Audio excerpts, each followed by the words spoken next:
नमस्कार दोस्तों आज हम समय गंवाए बिना सीधे टॉपिक पे आना चाहेंगे और आज का टॉपिक है वैदिक काल के प्रमुख तत्व। दोस्तों जैसा कि एमपीपीएससी ने नोटिफिकेशन जारी कर दिया है और हमें पीएससी एस्पिरेंट होने के नाते पीएससी पर फोकस करके पढ़ाना ज्यादा पसंद करते हैं, तो ठीक है आज पहले जानेंगे दशराज युद्ध। दोस्तों दशराज युद्ध ऋग वैदिक काल में लड़ा गया था। कब लड़ा गया था? ऋग वैदिक काल में। ऋग वैदिक काल में लड़ा गया था। किनके बीच लड़ा गया था? तो बता दें कि भरत जन के राजा सुदास, भरत जन के राजा सुदास और 10 अन्य राजाओं के बीच लड़ा गया था।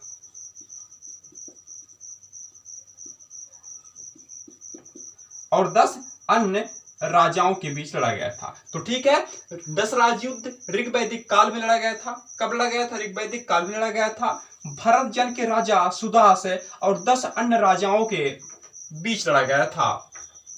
ये युद्ध ऐसे हुआ था कि भरत जन के राजा सुदास ने विश्वामित्र को छोड़ करके वशिष्ठ को अपना पुरोहित बना लिया, जिससे क्रोधित होकर विश्वामित्र ने 10 अन्य राजाओं का एक संघ बनाया और परुष्णी यानी कि रावी नदी के तट पर, परुष्णी नदी के तट पर भरत जन के राजा सुदास के विरुद्ध युद्ध का बिगुल बजा दिया। इस युद्ध में अनार्यों ने भी भाग लिया था। अनार्यों के नेता को भेद कहा गया है। अनार्यों का नेता कौन था? भेद था। अनार्यों के नेता को भेद कहा गया है। तो ठीक है, दशराज युद्ध ऋग वैदिक काल में लड़ा गया था। भरत जन के राजा सुदास और 10 अन्य राजाओं के बीच लड़ा गया था। किस नदी पे लड़ा गया था? तो रावी नदी, जिसे ऋग्वेद में परुष्णी नदी कहा गया है, के तट पर लड़ा गया था। इस युद्ध में अनार्यों ने भी भाग लिया था और अनार्यों का नेता भेद था। ये बात अलग है कि युद्ध के परिणाम स्वरूप युद्ध के अंत में राजा सुदास को ही विजय मिली थी। राजा सुदास ही ऋग वैदिक काल के सर्वश्रेष्ठ राजा बने। इसके बाद आते हैं वर्ण व्यवस्था में। हालांकि हमने अपने पिछली वीडियो में वर्ण व्यवस्था के बारे में जान लिया था, किंतु ठीक है वर्ण व्यवस्था से संबंधित प्रमुख तथ्यों को यही जान लेते हैं, यहां भी जान लेते हैं। वर्ण व्यवस्था, वर्ण 4 प्रकार के थे ऋग वैदिक काल में, यानी वैदिक काल में कहें चाहे उत्तर वैदिक काल में, ऋग वैदिक काल में वर्ण 4 प्रकार के थे। कौन कौन से? ब्राह्मण,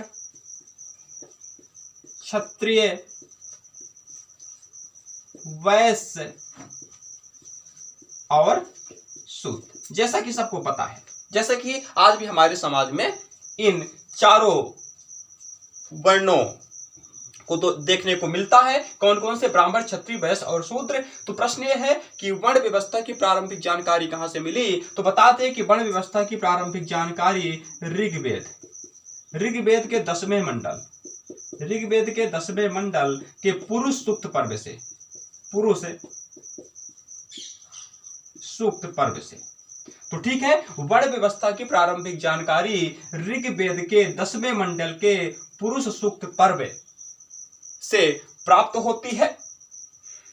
इस मंडल के अनुसार 4 वर्णों ब्राह्मण, क्षत्रिय, वैश्य, शूद्र की उत्पत्ति एक विराट पुरुष के विभिन्न अंगों से हुई। जैसे कि ब्राह्मण की उत्पत्ति विराट पुरुष के मुख से हुई, क्षत्रिय की उत्पत्ति कंधे से हुई, वैश्य की उत्पत्ति जंघा से हुई और शूद्र की उत्पत्ति पांव यानी कि चरण से हुई।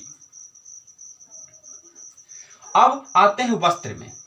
कहां आते हैं? वस्त्र में आते हैं। तो ठीक है, वर्ण व्यवस्था को हमने जान लिया। अब आते हैं वस्त्र में।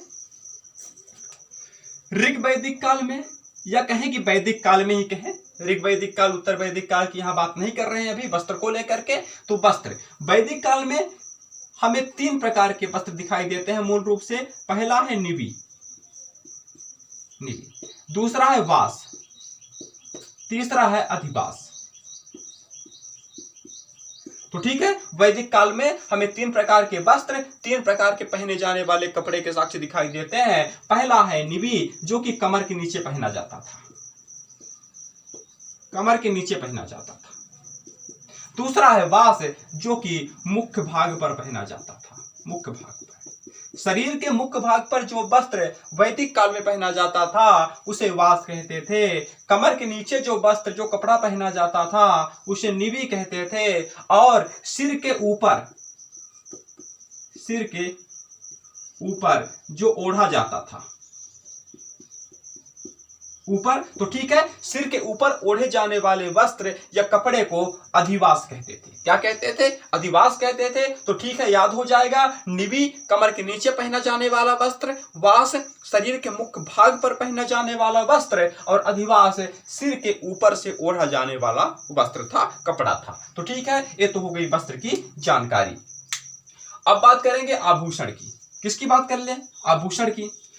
तो वैदिक काल में हमें 3-4 प्रकार के आभूषण दिखाई देते हैं, जैसे कि पहला है कुरीर, दूसरा है कुंभा, तीसरा है कर्ण शोभन,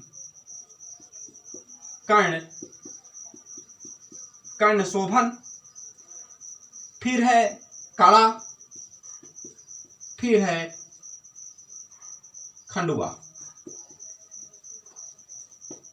तो ठीक है, वैदिक काल में हमें 4-5 प्रकार के आभूषण दिखाई देते हैं जिन्हें स्त्रियां धारण करती थीं। कुरीर को माथे पर धारण किया जाता था।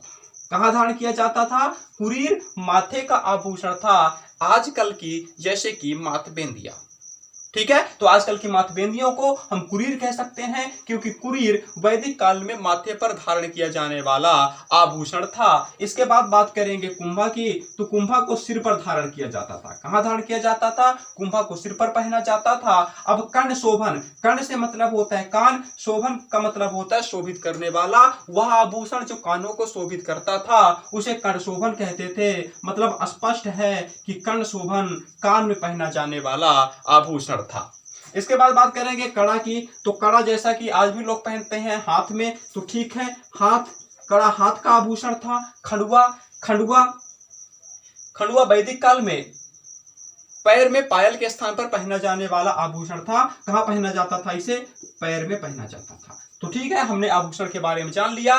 कुरीर माथे का आभूषण था, कुंभा सिर में धारण किया जाता था, कर्ण शोभन कान में पहना जाता था, कड़ा हाथ में पहना जाता था, और वो जो एक खंडुआ था, तो खंडुआ को पैर में पायल के स्थान पर पहना जाता था वैदिक काल में। तो ठीक है, वैदिक काल के आभूषण हो गए। अब बात करेंगे आश्रम व्यवस्था की।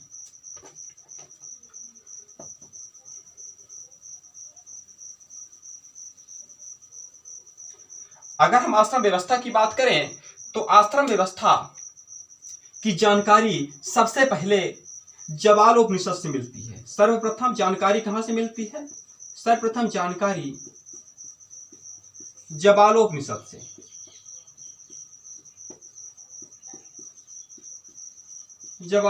से। आपसे पूछा जा सकता है कि आश्रम व्यवस्था की सर्वप्रथम या सबसे पहले जानकारी कहां से मिलती है, किस उपनिषद से मिलती है या कहां से मिलती है? तो बताएंगे कि जबालोपनिषद से मिलती है। तो आश्रम व्यवस्था की सर्वप्रथम जानकारी जबालोपनिषद से मिलती है। आश्रम व्यवस्था के कितने प्रकार हैं? तो बता दें कि 4 प्रकार हैं।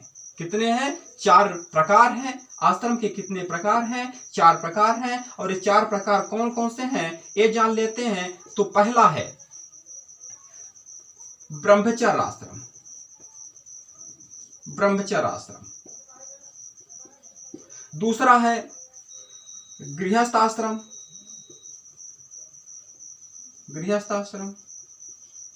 और तीसरा है वानप्रस्थ आश्रम,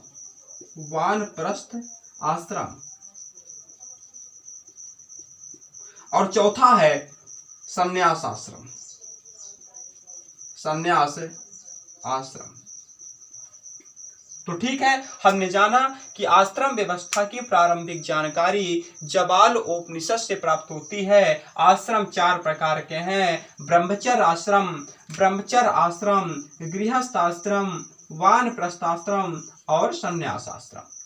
इन चारों आश्रमों को 25-25 वर्ष की आयु के लिए निर्धारित किया गया है, जैसे कि ब्रह्मचर्य आश्रम का समय 0 से लेकर के 25 वर्ष, गृहस्थ आश्रम का समय 25 से 50 वर्ष, यानी कि व्यक्ति ब्रह्मचर्य आश्रम में 0 से 25 वर्ष तक रहे, गृहस्थ आश्रम में 25 से 50 साल तक रहे, वानप्रस्थ आश्रम में 50 से 75 साल तक रहे, 50 से 75 साल तक रहे, और संन्यास आश्रम में 75 से 100 साल तक रहे। हालांकि इन लोगों ने विधान किया था, आजकल तो 100 वर्ष तक लोग जीते ही नहीं है, कोई बात नहीं। इसमें प्रावधान किया गया है कि ब्रह्मचर्य आश्रम 0 से 25 वर्ष तक रहेगा, गृहस्थ आश्रम में व्यक्ति 25 से 50 वर्ष तक रहेगा, वानप्रस्थ आश्रम में 50 से 75 वर्ष तक रहेगा, और संन्यास आश्रम में 75 से पूरे 100 वर्ष तक रहेगा। तो ठीक है, इसका मूल उद्देश्य था आश्रम व्यवस्था का कि व्यक्ति के जीवन में खुशहाली लाना, व्यक्ति को लौकिक पारलौकिक सुखों से भिज्ज कराना और उसका सर्वांगीण विकास करना। तो ठीक है, ये हो गया आश्रम व्यवस्था। अब जानेंगे पुरुषार्थ के बारे में। किसके बारे में? पुरुषार्थ के बारे में जान लेते हैं। तो पुरुषार्थ 4 हैं। कितने पुरुषार्थ हैं? 4 पुरुषार्थ हैं। पहला है धर्म। पहला पुरुषार्थ कौन सा है? धर्म है। दूसरा कौन है? अर्थ। दूसरा अर्थ है। तीसरा कौन है? काम। और चौथा मोक्ष। मोक्ष। तो ठीक है, कितने पुरुषार्थ हुए? पुरुषार्थ 4 हैं, धर्म, अर्थ, काम और मोक्ष।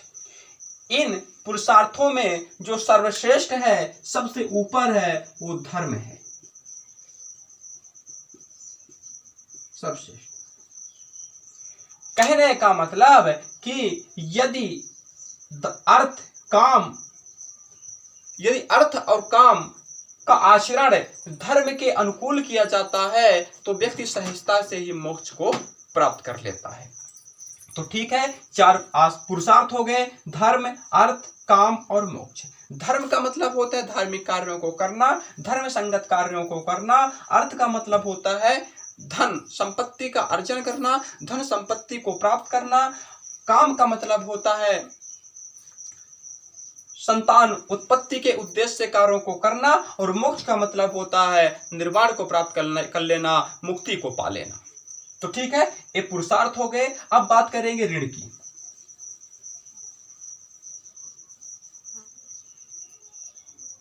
ऋण की बात कर लेते हैं। तो 3 प्रकार के ऋणों का उल्लेख मिलता है। कितने प्रकार के ऋणों का उल्लेख मिलता है? 3 प्रकार के ऋणों का उल्लेख मिलता है। पहला है पितृ ऋण। पितृ ऋण मतलब पिता के प्रति ऋण। दूसरा है देव ऋण, देवताओं के प्रति ऋण। और चौथा है ऋषि ऋण।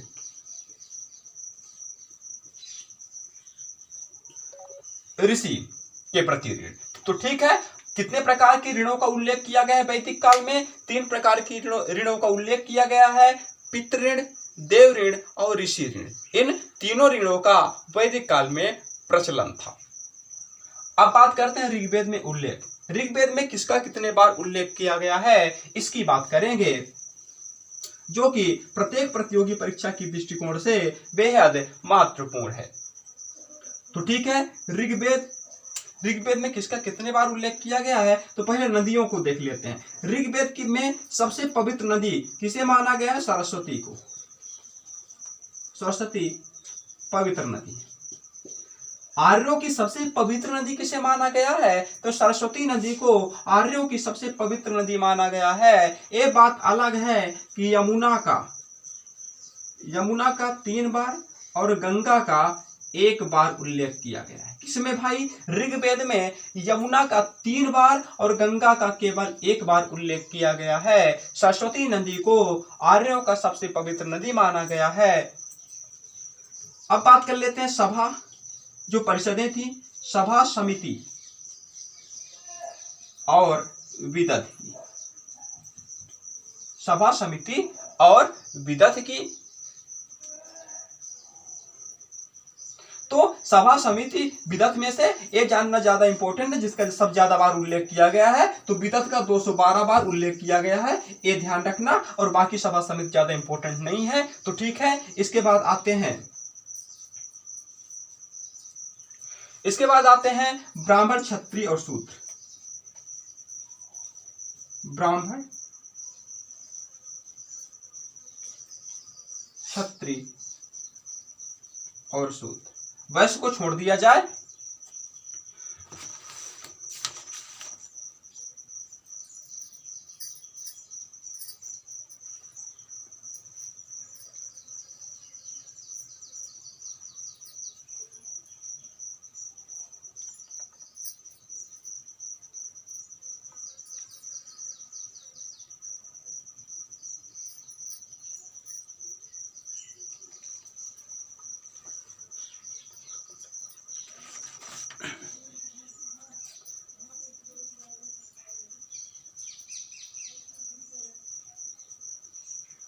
तो ब्राह्मण का ऋग्वेद में 15 बार उल्लेख किया गया है, 15 बार उल्लेख किया गया है। क्षत्रिय का 9 बार उल्लेख किया गया है और शूद्र का केवल 1 बार उल्लेख किया गया है। पूछा जा सकता है कि ऋग्वेद में 1 बार भी किसका उल्लेख नहीं किया गया है या किसका उल्लेख नहीं किया गया है, तो बताएंगे कि वैश्य का उल्लेख नहीं किया गया है। ठीक है, सभा समिति विदत का उल्लेख किया गया है। तो ठीक है, हम आपको बता दें कि विदत यहाँ 212 नहीं होगा, 122 कर लेना। 122 बार विदत का उल्लेख किया गया है, 8 बार सभा का उल्लेख किया गया है और 9 बार समिति का उल्लेख किया गया है। पढ़ना हो तो पढ़ लेना। तो ठीक है, सरस्वती नदी आर्यों की सबसे पवित्र नदी थी, जिसका ऋग्वेद में उल्लेख किया गया है। यमुना नदी का ऋग्वेद में 3 बार उल्लेख किया गया है। गंगा नदी का केवल 1 बार उल्लेख किया गया है। ऋग्वेद में सभा का 8 बार उल्लेख किया गया है, समिति का 9 बार उल्लेख किया गया है और विदत है जो कि आर्यों की सबसे पुरानी परिषद थी, 122 बार उल्लेखित है। ब्राह्मण का ऋग्वेद में 15 बार उल्लेख किया गया है, क्षत्रिय का 9 बार उल्लेख किया गया है, शूद्र का 1 बार उल्लेख किया गया है, लेकिन वैश्य का 1 भी बार उल्लेख नहीं किया गया है। तो ठीक है, ये तो हो गए वैदिक काल के प्रमुख तत्व। अब आते हैं उत्तर वैदिक काल में। उत्तर वैदिक काल के विशेष टॉपिक को जानेंगे, महत्वपूर्ण बिंदुओं को जानेंगे, जैसा कि राजनीतिक जीवन। अगर हम राजनीतिक जीवन की बात करें उत्तर वैदिक काल की, तो जैसा कि हमने ऋग्वैदिक काल में पढ़ा था कि आर्य कबीलाई संरचना में बटे हुए थे, जनों में बटे हुए थे। कबीलाई संगठन का मतलब होता है छोटी छोटी टुकड़ी में बटे हुए थे। लेकिन उत्तर वैदिक काल आते आते ऋग्वैदिक काल की तुलना में आर्यों के साम्राज्य का, वैदिक सभ्यता का और भी ज्यादा विस्तार हुआ। अब आर्यों की कबीलाई व्यवस्था टूटने लगी। क्या होने लगी? कबीलाई व्यवस्था टूटने लगी। कबीलाई व्यवस्था क्या होने लगी? टूटने लगी। अब आर्यों की कबीलाई व्यवस्था यानी कि जनों वाली व्यवस्था टूटने लगी और आर्य बड़े क्षेत्र पर अधिकार करने लगे। बड़े क्षेत्र पर अधिकार, बड़े क्षेत्र पर क्या करने लगे? अधिकार करने लगे। बड़े क्षेत्रों पर अधिकार किया तो बड़े राज्यों का निर्माण हुआ। क्या हुआ? बड़े राज्यों का निर्माण हुआ। बड़े राज्यों का निर्माण यानी कि आर्य कबीलाई व्यवस्था जन वाली संरचना से टूटकर बड़े क्षेत्रों पर अधिकार करने लगे, जिससे कि बड़े राज्य बने। इन बड़े राज्यों को जनपद कहा गया। ऋग्वैदिक काल में जो छोटे छोटे कबीलाई संरचना थे, जिन्हें जन कहते थे, वही जन अब मिल करके बड़े राज्यों का निर्माण किए और क्या बन गए? जनपद। जनपद। इन्हीं 16 महाजनपदों का हमें उल्लेख प्राप्त होता है। तो ठीक है, उत्तर वैदिक काल आते आते जनपदों का निर्माण हुआ, आर्यों की कबीलाई संरचना, कबीलाई व्यवस्था टूटने लगी। जैसा कि राजा सुदास, ऐसे कह सकते हैं, ये तो भरत जन के राजा थे सुदास, ऐसा कह सकते हैं कि भरत जन और पुरु राज्य ने, भरत जन और पुरु राज्य ने आपस में मिलकर भरतजन और पुरुराज या भरतजन और पुरुजन ने आपस में मिल करके एक जनपद का निर्माण किया था। जनपद का निर्माण किया था मतलब बड़े राज्य का निर्माण किया था, जिसका नाम है कुरु जनपद। क्या नाम है? कुरु जनपद, जो कि 16 महाजनपदों में शामिल है। राजा का पद उत्तर वैदिक काल में भी वंशानुगत होता था। राजा का पद भी उत्तर वैदिक काल में वंशानुगत होता था। उसका पुत्र ही उसका उत्तराधिकारी होता था, किंतु राजा निरंकुश नहीं होता था। राजा का मुख्य कार्य वही था जो ऋग्वैदिक काल में था, अपनी प्रजा की रक्षा करना और युद्ध के समय में युद्ध का नेतृत्व करना। लोग राजा को इस उपकार के बदले बलि नामक एक स्वैच्छिक कर देते थे। यह बलि से आशय किसी मूक पशु की हत्या या वध से नहीं है, बल्कि स्वैच्छिक कर से है, और वह स्वैच्छिक कर किसी वस्तु, सेवा इत्यादि के रूप में हो सकती है। ठीक है, अब आते हैं सामाजिक जीवन में। सामाजिक जीवन में हालांकि उत्तर वैदिक कालीन आर्यों का समाज ऋग वैदिक कालीन आर्यों के समाज के जैसा ही था, किंतु थोड़ा बहुत परिवर्तन आया था। जैसा कि कबीलाई संरचना टूट करके जनपद में तब्दील हो गया था। किसमें तब्दील हो गया था? जनपद में तब्दील हो गया था। इसके बाद अगर हम बात करें कि क्या स्त्रियों को शिक्षा और दीक्षा का अधिकार अब भी प्राप्त था, तो बिल्कुल सही बात है। स्त्रियों को शिक्षा और दीक्षा का अधिकार आज भी प्राप्त था। अधिकार प्राप्त था कि नहीं भाई? स्त्रियों को। तो ठीक है, सामाजिक जीवन में भी सामाजिक जीवन के अंतर्गत उत्तर वैदिक काल में भी स्त्रियों को शिक्षा दीक्षा का अधिकार प्राप्त था, किंतु वर्ण व्यवस्था, किंतु उत्तर वैदिक काल आते आते वर्ण व्यवस्था अब कर्म मूलक ना होकर के जन्मजात हो गया था। कैसा हो गया था? जन्मजात हो गया था। तो ठीक है, यही दो परिवर्तन आए थे कि शिक्षा, स्त्रियों की शिक्षा तो अस्तित्वमान थी, यानी कि स्त्रियों को शिक्षा दी जाती थी, किंतु इसमें कुछ गिरावटें आई थी। स्त्रियों की दशा में थोड़ी सी कमजोरी आई थी। और अगर हम वर्ण व्यवस्था की बात करें तो ऋग वैदिक काल में जो वर्ण व्यवस्था कर्म मूलक थी, उत्तर वैदिक काल आते आते जन्मजात हो गई थी। कहने का मतलब, यदि ब्राह्मण के यहाँ कोई व्यक्ति जन्म लेता तो कर्म से चाहे कुछ भी होता, कर्म से कैसा भी आचरण करता, वो पंडित का पंडित कहलाता, ब्राह्मण का ब्राह्मण कहलाता। अब आगे बात करेंगे धार्मिक जीवन की। किसकी बात करेंगे? धार्मिक जीवन की। तो उत्तर वैदिक कालीन धार्मिक जीवन भी ऋग्वैदिक कालीन धार्मिक जीवन के समान ही था, लेकिन कुछ अंतर दिखाई देते हैं। जैसे कि उत्तर वैदिक काल में एकेश्वरवाद की अवधारणा पनपी। एकेश्वरवाद की अवधारणा उत्तर वैदिक काल में एकेश्वरवाद की अवधारणा पनपी, यानी कि जैसा कि ऋग वैदिक काल में बहुदेववाद की अवधारणा थी, किंतु उत्तर वैदिक काल में एकेश्वरवाद की अवधारणा दिखाई देती है। उत्तर वैदिक काल में आर्यों के सबसे प्रिय देवता, प्रमुख देवता प्रजापति हो गए थे। कौन हो गए थे? प्रजापति हो गए थे, जिन्हें कि देवताओं का पिता कहा जाने लगा था। तो ठीक है, धार्मिक जीवन में कौन कौन से बदलाव आए थे? उत्तर वैदिक काल के धार्मिक जीवन में एकेश्वरवाद की अवधारणा दिखाई देने लगी थी, और प्रमुख देवता अब इंद्र की जगह उत्तर वैदिक काल में प्रजापति हो गए थे, और प्रजापति को देवताओं का पिता कहा जाने लगा था। देवताओं का पिता कहा जाने लगा था। और जो पूषण थे, ऋग वैदिक काल में वनस्पतियों के देवता थे, किंतु उत्तर वैदिक काल में ये शूद्र के देवता हो गए। किसके देवता हो गए? शूद्र के देवता हो गए। अग्नि की महत्ता ठीक उसी प्रकार बनी रही जैसा कि ऋग वैदिक काल में थी, यानी कि अग्नि मानव और देवता के बीच साक्षी का कार्य करते रहे। तो ठीक है, धार्मिक जीवन में उत्तर वैदिक काल में ऐसे ऐसे परिवर्तन आए कि एकेश्वरवाद की अवधारणा पनपी, प्रमुख देवता प्रजापति हो गए, और पूषण जो कि ऋग्वैदिक काल में वनस्पतियों के देवता थे, उत्तर वैदिक काल में शूद्र के देवता हो गए। एक चीज और, कठोपनिषद में, उत्तर वैदिक काल में कठोपनिषद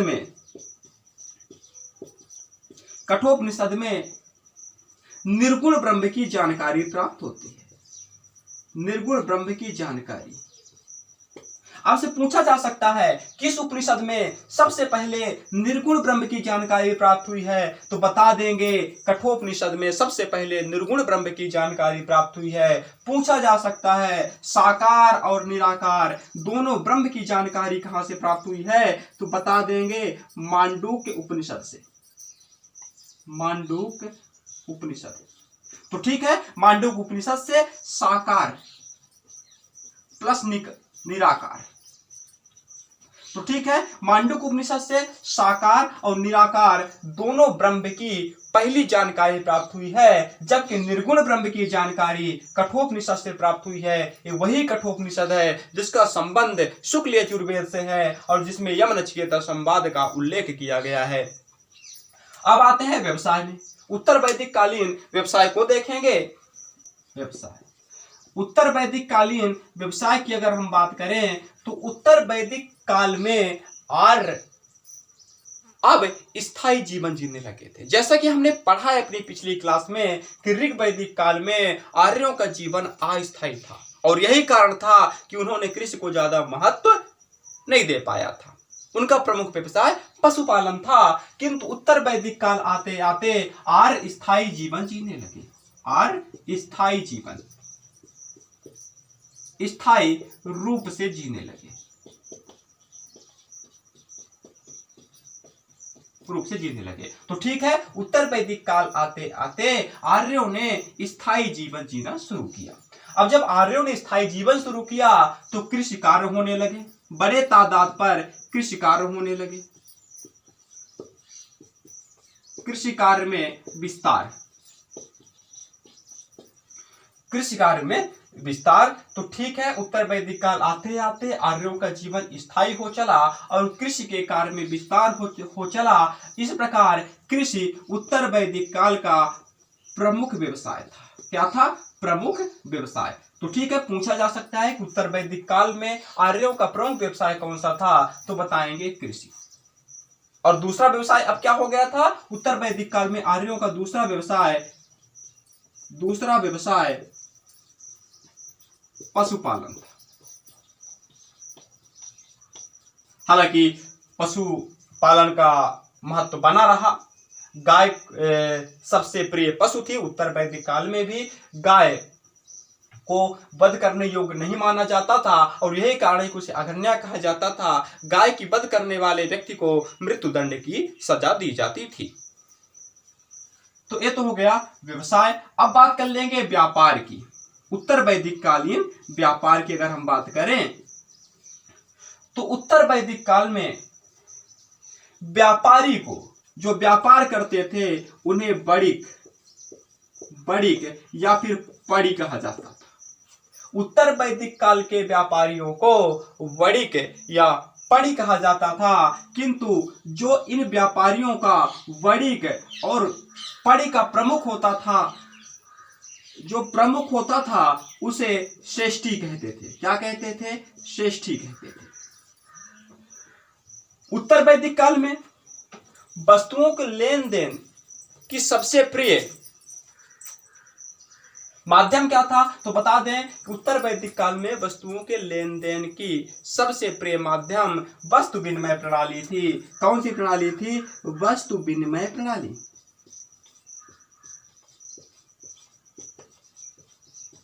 वस्तु विनिमय प्रणाली। तो ठीक है, हमने जाना कि उत्तर वैदिक काल में व्यापार के अंतर वस्तुओं के लेन देन की सबसे लोकप्रिय प्रणाली वस्तु विनिमय प्रणाली थी। कौन सी प्रणाली थी? वस्तु विनिमय प्रणाली थी, वस्तु विनिमय सिस्टम थी। वस्तु विनिमय प्रणाली का मतलब होता है जैसे कि हमारे पास चावल है, हमें गेहूं की आवश्यकता है, तो हम सामने वाले व्यक्ति को चावल देकर उससे कुछ गेहूं प्राप्त कर सकते हैं। यही वस्तु के बदले वस्तु को प्राप्त करना ही वस्तु विनिमय प्रणाली कहलाती है। कौन सी प्रणाली कहलाती है?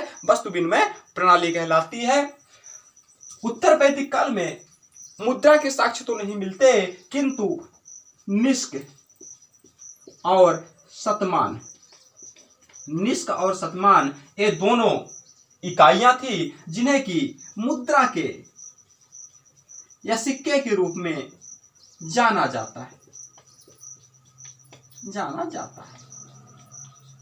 तो यदि प्रश्न आता है कि निष्क और शतमान को उत्तर वैदिक काल में किस रूप में जाना जाता था, तो कह सकते हैं कि मुद्रा की इकाइयों के रूप में जाना जाता था। यदि प्रश्न आ जाए कि क्या उत्तर वैदिक काल में मुद्रा का प्रचलन था, तो जी नहीं, मुद्रा का प्रचलन नहीं था, मुद्रा का प्रचलन नहीं था।